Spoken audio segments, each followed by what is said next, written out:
కర్ణాటక రాష్ట్రంలో ఎంతో విశాలమైన కోట ఉందో తెలుసా? చూడడానికి 2 కళ్ళు సరిపోవంటే నమ్మండి.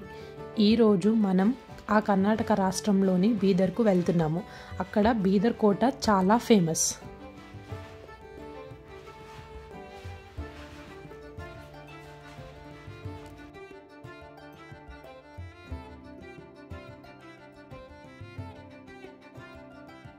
ఇది తెలంగాణ అండ్ కర్ణాటక బార్డర్ అండి. తర్వాత బీదర్ ఎంటర్ అయ్యాము. ఇవన్నీ ఏంటంటే బీదర్లో అప్పటి రాజుల సమాధులు ఇక్కడ అన్నీ ఉన్నాయి.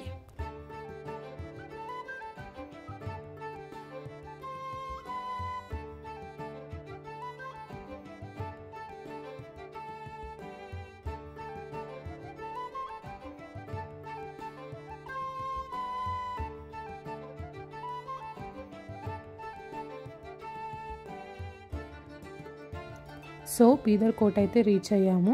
ఇక్కడ పార్కింగ్ ఏరియా నుంచి చూస్తే చాలా పెద్ద సరిహద్దు కూడా కనిపిస్తుంది. బీదర్ కోటకైతే చాలా హిస్టరీ ఉంది.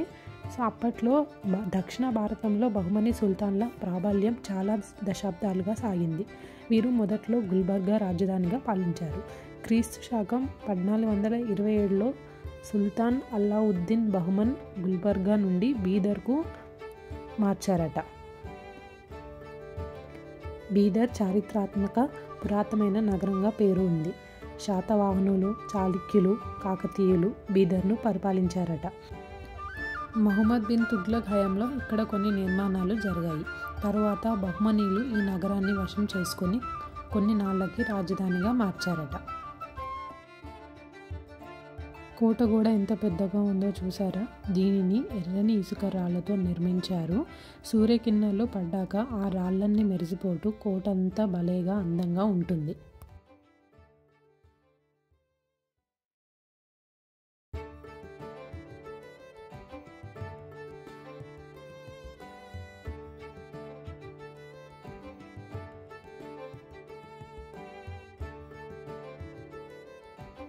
అక్కడ చూసారా, గోడల మధ్య భారీ గుంతలున్నాయి. అవి శత్రు సైన్యం నుంచి రక్షణ కోసం ఇలా కందకలు తవ్వేవారట. కోటలో మొత్తం 7 భారీ ద్వారాలు ఉన్నాయి. విశాలమైన మార్గం, ఎదురుగా భారీ ద్వారం. దానిలో నుంచి వెళ్తుంటే చాలా బాగుంది.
ఇది షోలాకం మసీద్.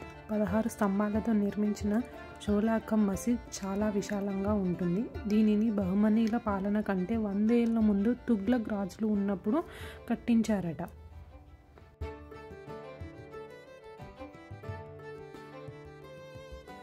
భవనాల ముందు ఎక్కడ చూసినా పచ్చదనమే ఉంది. బహమనీల తర్వాత బీదర్పై కొన్నాళ్ళు మొఘలాయల పెత్తనం కూడా కొనసాగిందట. అప్పుడు ఆ కాలంలోనే ఇక్కడ రకరకాల ఉద్యానవనాలు నిర్మించారు. ఆ షోలాకం మసీద్ లోపలికి వెళ్తుంటే దాని చుట్టూ శిథిలావస్థలో ఉన్న హిందూ విగ్రహాలు అయితే కనిపించాయి.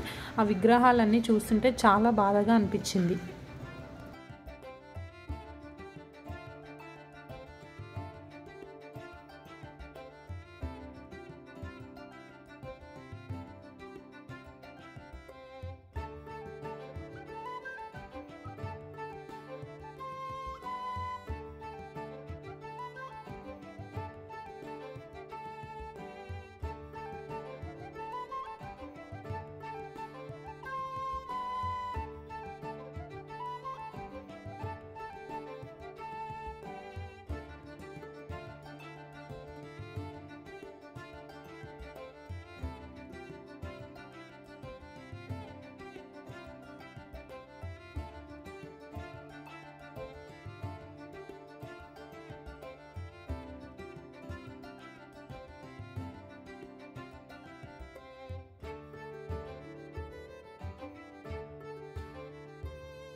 సో ఇలా బీదర్ ఫోర్ట్ అయితే చూసాము. బీదర్ ఫోర్ట్ చూసిన తర్వాత గురుద్వార్ టెంపుల్కి వెళ్ళాము.